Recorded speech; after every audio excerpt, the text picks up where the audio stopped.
The short version of it is that I am spending less than $1,000 US per month to live in Merida, Mexico. What's up, everybody? You're tripping with Jay, and I have a big announcement to make. If you haven't heard already, I am moving to Mexico, and I want to just talk about why am I moving to Mexico. And I got a couple errands to run, so you guys get to come with me today and just join my day and have a conversation. Let's go.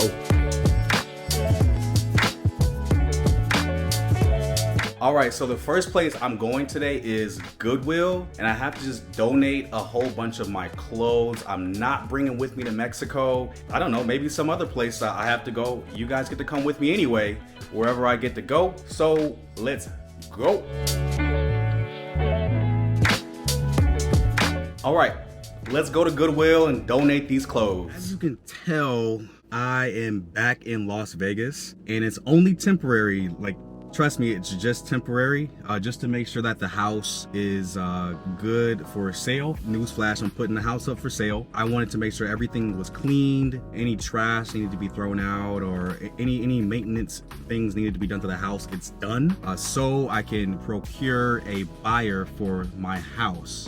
I wanted to talk with you guys on the reasons why I'm moving to Mexico, the city of Merida to be exact. Man, so the first thing on my mind, cost of living. Cost of living was my number one thing I wanted to discuss and just explore a little bit more in Merida. I'll make another video about this in the future, but the short version of it is that I am spending less than $1,000 US per month to live in Merida, Mexico.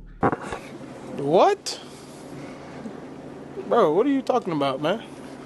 And I'll go into more detail about my budget when that video comes out. I'll probably will be posting that video within about a week or so. So that the next thing that kind of pushed me to move to Merida, Mexico in particular is safety. So if you do your research on Merida, Mexico, it is allegedly the second safest city in North America, right behind Quebec, Canada. So it's safer than any other city here in the USA by far, and the cost of living is low, so less than $1,000 a month. So I'm spending $800 a month to be exact in Mexico, and that's just me living very nicely. The next reason why I wanted to move to Mexico is the proximity to the USA. I looked at other countries to move to, like the Philippines, Thailand, other countries in Central America like Costa Rica or even Panama. And to me, Mexico was the one to choose. It was the one to choose because it's literally a 2-hour flight away to get to Texas, which is Houston, or I can fly into Miami in 2 hours as well. And if something goes down here in the States, whether it's something with my parents or my family, I can zip right to the States in a couple of hours to take care of that stuff. Because if I had to pick Thailand or the Philippines or Costa Rica or what have you, those flight times are going to be substantially longer to get back to the USA. So proximity to the USA is the next reason why I wanted to move to Mexico. The next reason why I moved to Mexico, or moving to Mexico, is just the people. The people are so awesome in Mexico. Merida in particular, of course, just because they're so freaking nice, man. They're so freaking nice. They treat Americans like gold down there, and overall just nice people. Everyone that I've met down there for the most part has been open and understanding. Like, hey, I'm from the States.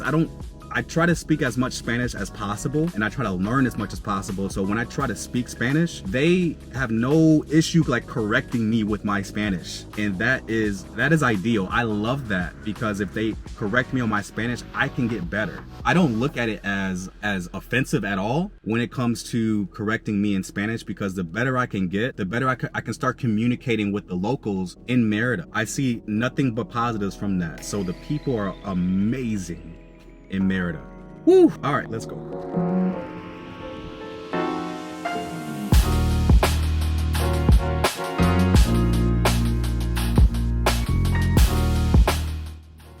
All right, we just pulled up to the Goodwill. Luckily, I only have a couple of bags to donate, so should be quick. Just drop it off. Cool. We just finished donating to the Goodwill through the drive-through. Hey, yo, it is so hot. Like, look at this. Hold on. Man. Yo, I don't know if you guys saw that, but woo, it's 109 degrees right now in Las Vegas.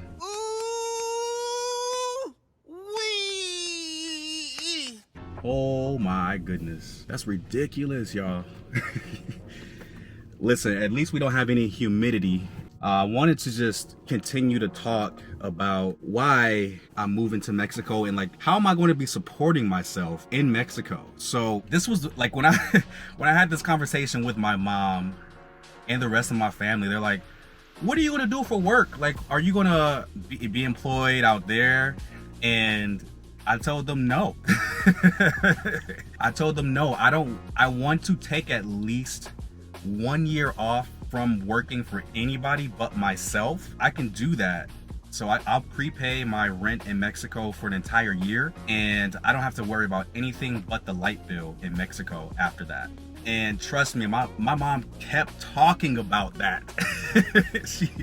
Every single phone call, like day after day, she's like, hey, what are you gonna do for work out there? What are you gonna do for work out there? And I don't know if it's like a generational thing or something that the other generations don't understand, is that nowadays people don't need to work for anybody. So you can do YouTube full time, or you can trade crypto, day trading. You can do whatever you want, and you can do it remotely for the most part, and you don't have to be at a fixed location. What that lifestyle in Mexico can afford me is freedom. So I'm financially independent right now, since I quit my job last month on June 19th. So happy Juneteenth to everybody.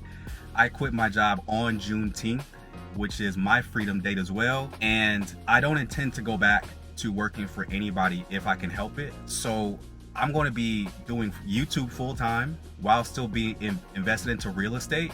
So I'm gonna need y'all to support me along the way. I'm going to be super consistent. So please hit that subscribe button.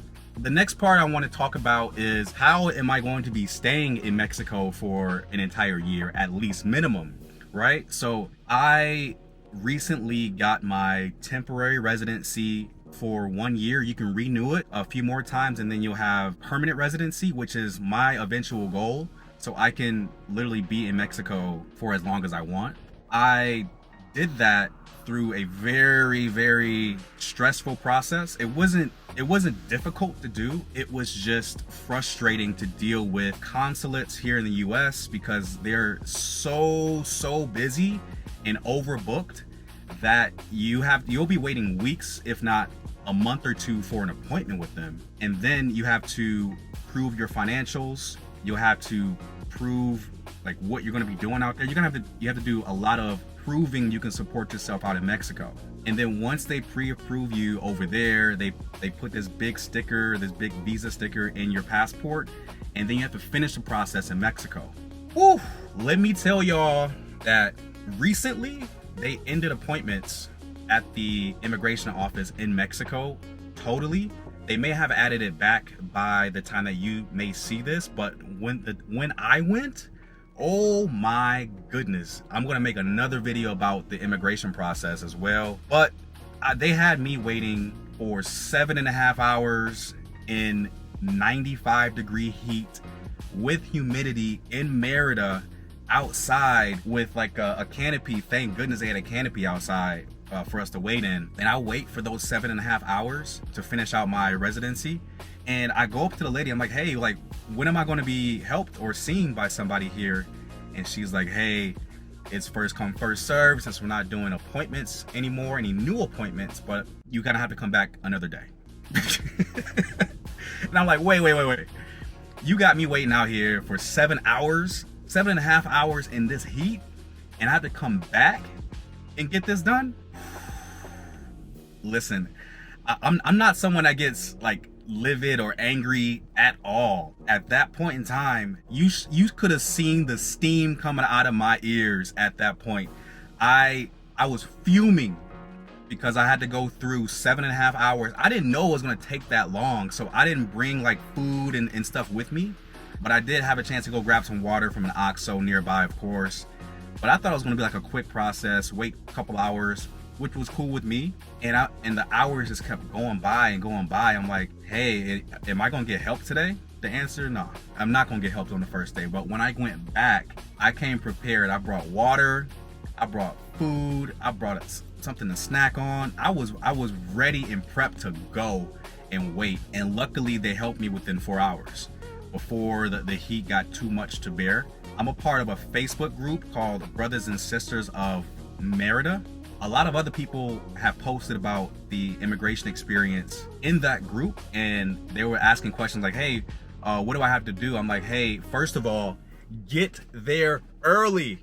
And when I say early, 6 a.m., 6:30 a.m. Get your name on the list. 7:45, 7:30. Go to that OXXO nearby, grab a water, grab some food, and pack your patience, because it's not gonna be a short process. And I hope this gets to somebody else that may be in the same situation. Like, your butt needs to be in that seat or standing in line at 6:30 or earlier to get your name high up on the list, so they have a higher probability to give you a call and you can be in and out. I've heard people getting their residency cards same day, and others like myself, I have to come back.